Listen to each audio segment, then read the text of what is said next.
as a rooted tree, wherever a knight rested, he would ravage the camp and gorge on their flesh.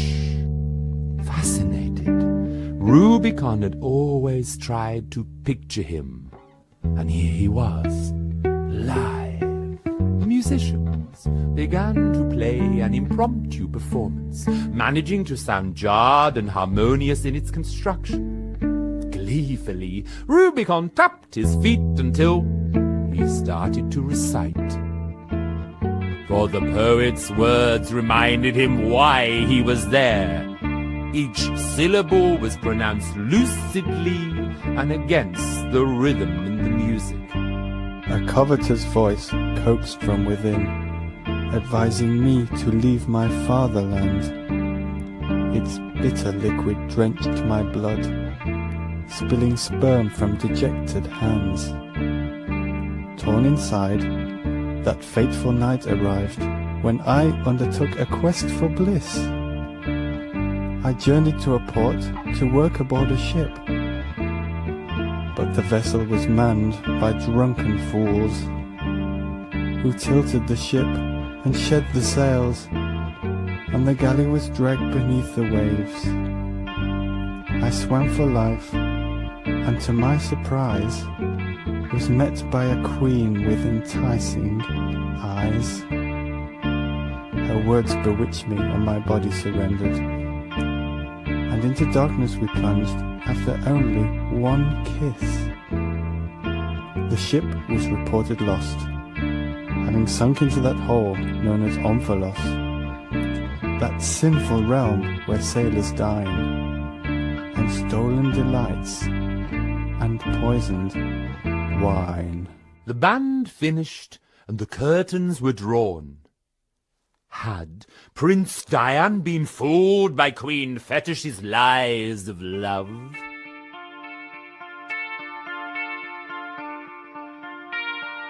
A fury of trumpets sounded, and they reopened to reveal a glittering stairway, and walking down it was Her Highness.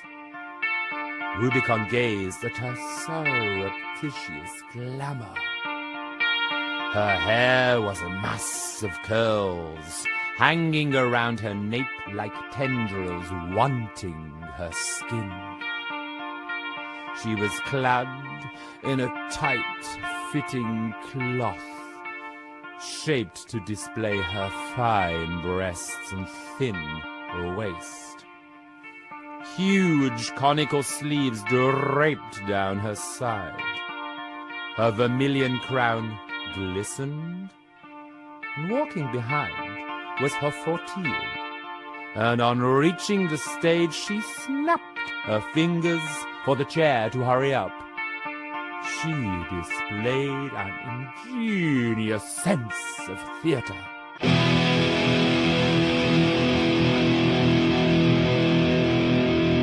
She sat and announced the next performer. The illustrious cabaret performer, Cammy Hot, who will be dancing a piece entitled Your Excitable Bodily Deuces, from Peter Pluck's recent opera, Cry, Paul, Cry! They watched an exotic display of suggestive movements, with Cammy Hot climbing up some pulsating phallic-shaped object to sing an aria. It was unique. After applauding, the lights went up.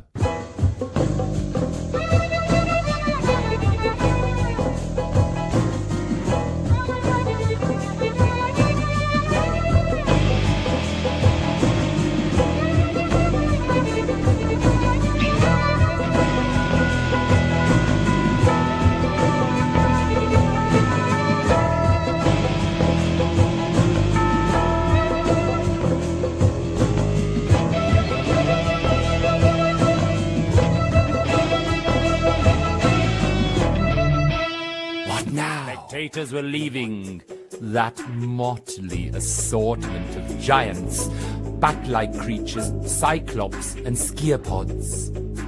How many victims had these denizens claimed? He mooted.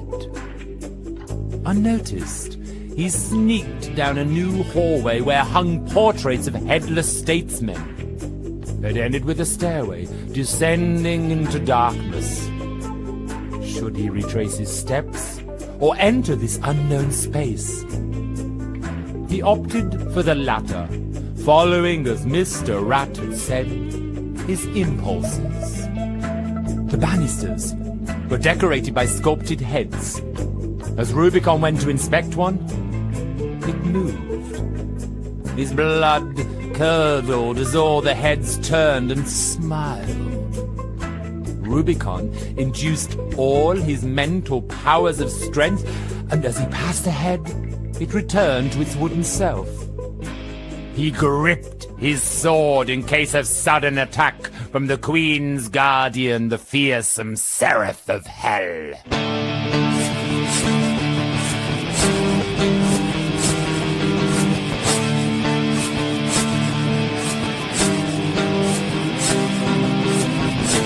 The stairs started to narrow and zigzag, and a void appeared between them and the walls. Curiosity clamoured in his mind. How was the stairway supported? As he approached the banister, a boreal wind hit his face. Though his entire body shook from the icy temperature, he was determined not to relinquish his inquisitiveness. Boldly he threw himself into the... Down he tumbled, his muscles tightening with pain from the excruciating boreal gale. Through rankled eyes, he saw a world pass by. A glistening icy terrain dominated by a fortified castle with crystal turrets. But it failed. As he rapidly descended, trying to remain safe. The freezing air turned warm and he began to regain his senses. Then he heard the flapping of wings, and from out of the thicket there appeared an enormous winged shrew mouse, armed with a razor-sharp sickle. Rubicon could hardly hold Susanna as he prepared for his first duel in mid-air. The satanic creature swooped nearer and caught sight of the sword, which was aimed at its black, cadaverous eyes. Just as the attacker was attempting to cut the intruder apart, it was hit by the gem's omnipotent light, rearing in alarm and fled. Rubicon remained on guard as he fell through the silent silvery haze. But he wondered what brumal salamanders were around him, biding their time.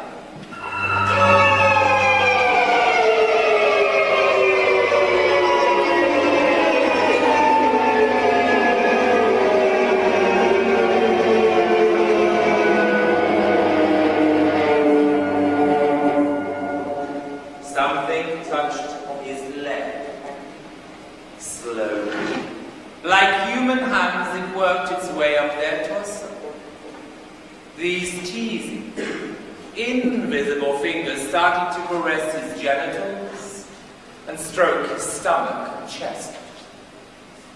Rubicon wriggled frantically, and as he fell, his manhood rose, and in a trance he heard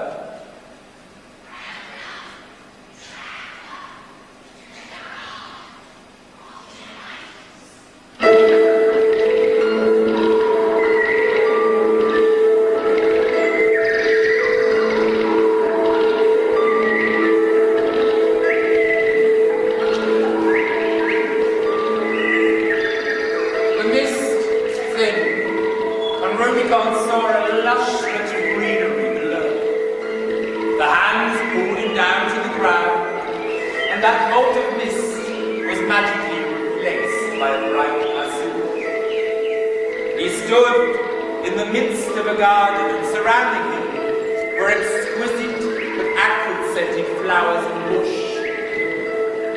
Walking through the vegetation, he spotted the underworld's version of pink damask when the blackberry myrtle bloomed.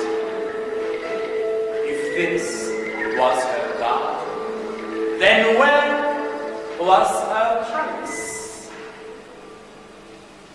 The ferocious sun bled across the sky like sweeping blood. Downstream, he heard a tribe of ducks who sounded splendid in voice. He dived into the water. It tasted magnificent.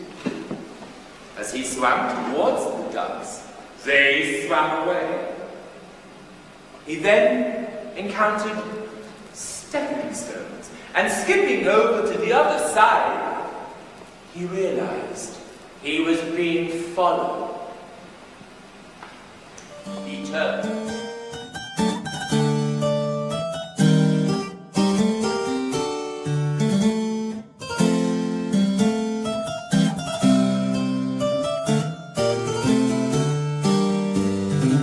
It seems to me, my lord, you are hopelessly lost. You are correct. Might I be so rude as to guess that you are looking for Her Majesty's garden? The clever duck smiled. And if so, then please let me guide you.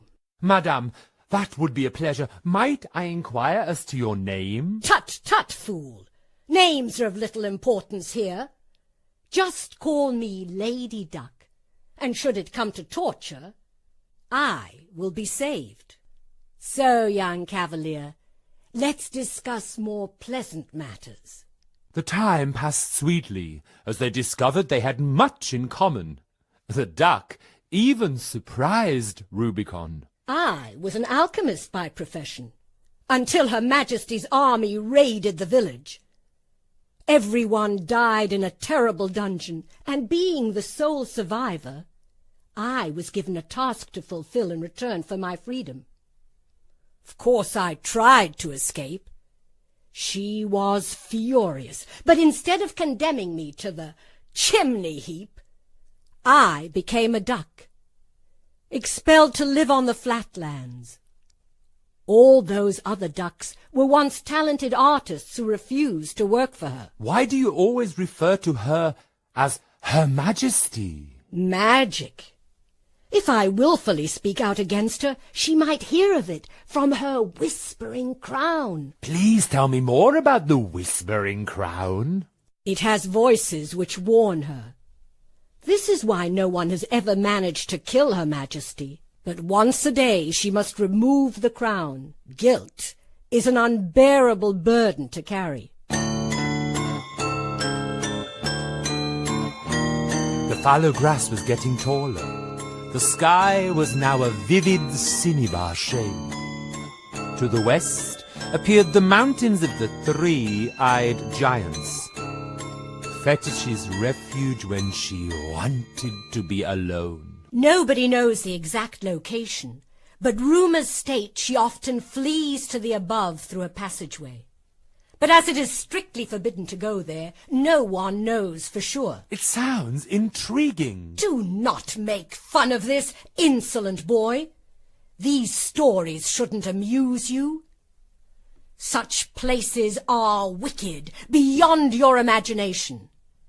I have witnessed this terrible mistress's power, and sanity alone guarantees no protection. But, Lady Duck, I did not mean to offend you with my foolhardiness. Word taken. But I meant every word. You must watch every one and everything. Her sincerity had exposed his lethargy. Was he seriously equipped to deal with this sinister trickster? Ahead stood immense arches without wall or fence. How's this possible? Sire, please overcome such naivete. These are the gates into Tophet, her innermost kingdom. I must leave you now, but do not submit to the desires laid before you. And Lady Duck lifted her right wing. Take this, but only open it when you fear it is your darkest hour. and embedded inside her feathers was a tiny square vial with an ornate stopper.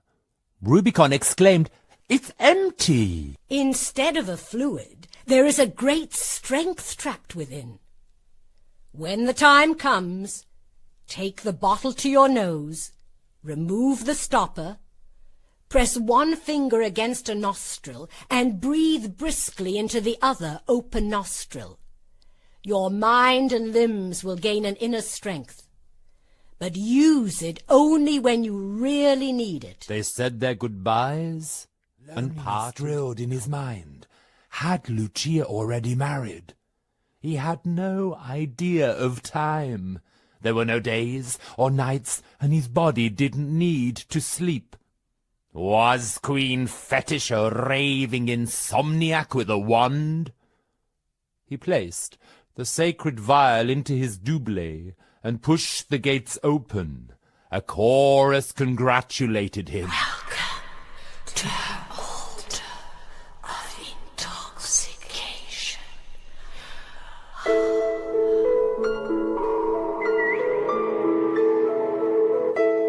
Everywhere the grasses swayed. 2 naked figures stood up. The man was tall and muscular, whilst the woman had a curvaceous figure ameliorated by her long golden plaits. The movement came from various couples copulating. Aroused by this, he carried on. One pair asked him to partake, but he refused. Then, by a tree, he spotted 2 handsome knights, their armour scattered on the verge. Sir Lancelot and Sir Galahad kissed. Like a voyeur, he watched as he walked, his mind filled by a flurry of diverse sexual images.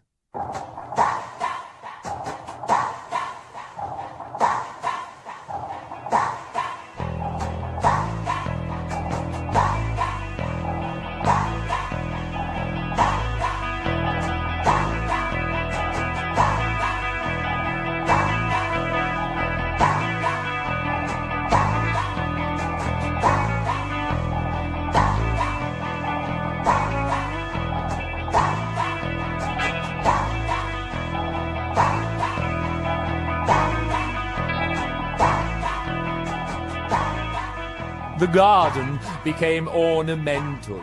Florid, symmetrical rows of black roses, lilies, and magenta irises combined. It was a spectacular performance of nature's wealth of colour. In the centre of many pathways was an elaborate fountain with 3 water-filled basins and a spouting group of 4 fishes. It reminded Rubicon of the famous healing fountain once located in the king's private garden. It had been stolen. Had Queen Fetish swiped it and dragged it down to her playground?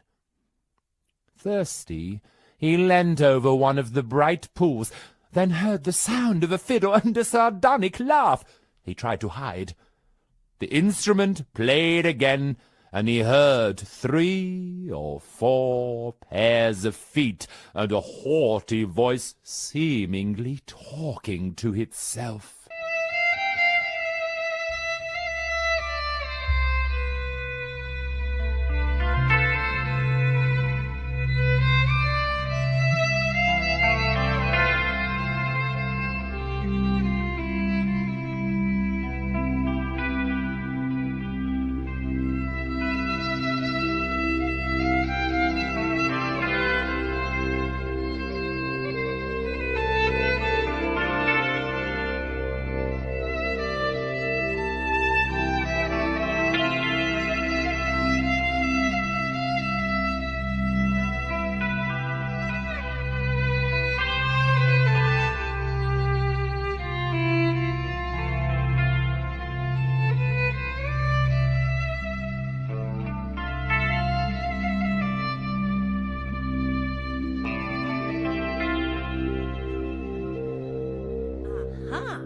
everyone, we have arrived. How well these waters still shine with Her Majesty's wicked ways. To steal such a thing of beauty and install it in her own garden was a stroke of genius. This fountain has lured so many intruders to their ghastly end. Just by pricking her finger and spilling a few drops of blood into these waters, she has changed its healing capacities into instant death. Oh, those chivalrous knights became easy prey for the hungry wolves who stroll around when she decides to deliver a dash of darkness. Oh, the mere idea of those blood-sucking monsters makes me shudder.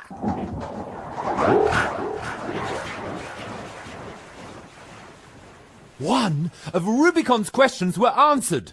The never-ending daylight only ceased on her command. He thanked this creature's intervention, otherwise he too would have sealed his fate like those previous nights.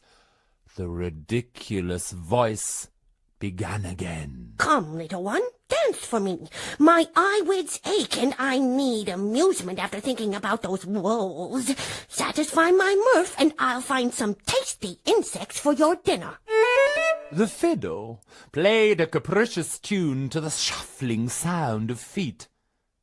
Unable to contain his curiosity, he revealed himself and saw the back of a dwarf dressed in a zodiac-patterned coat, and dancing was a peculiar creature called a hexapod, a green-coloured thing which looked like an oversized frog meets a pea-pod with additional legs.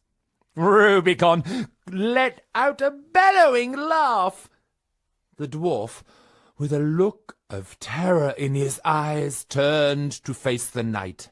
"Why, dwarf, do you pain this creature for your idle amusement?" I am not an insipid, ugly dwarf. I am an elf, and belong to the esteemed clan of elves, the Leps. Fine, but why do you tease this harmless creature? Ha! I do not maltreat him. I protect him. We are partners. Rubicon saw the oddest pairing ever. Elf, where is the queen? As I have an important message for her. She has retreated into the mountains for 3 days. Your message must wait. So enjoy the pleasures of the garden, for you cannot venture there. But I have to, and you will guide me. What? The elf shrieked with terror. I cannot go there. Are you deranged? You know the rules. That's impossible. Nothing's impossible, so either you take me or I feed you to her wolves. No, please, I beg of you. Oh, why are the devils so evil to Delph? I have never been that good. Oh, my life has always been cursed. She wept, but Rubicon remained firm. We must begin our journey. And he spotted that Delph's shoes were made out of sewn-together tulip leaves. Sulking, Delph answered. We must enter the forest of berries and then go up the great grey stairs. Oh, this is worse than any sickly sweet daydream.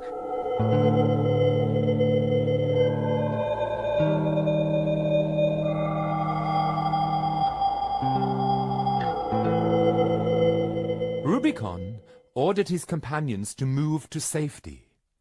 He could not leave this relic to continue its dastardly deeds. Should he use a weapon? Against stone? Then, without further ado, he lifted up his hauberk, pulled his penis out of his stockings, and proceeded to urinate in the largest bowl. Just as this act of degradation was completed, with the last shake, the fountain transformed into a ferocious-looking griffin. This mixture of an eagle and a lion yawned.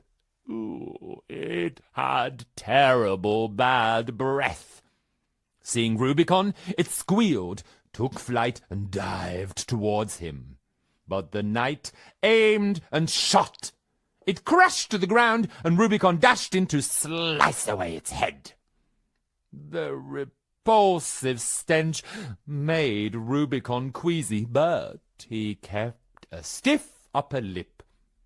Delph was impressed. and their adventure began.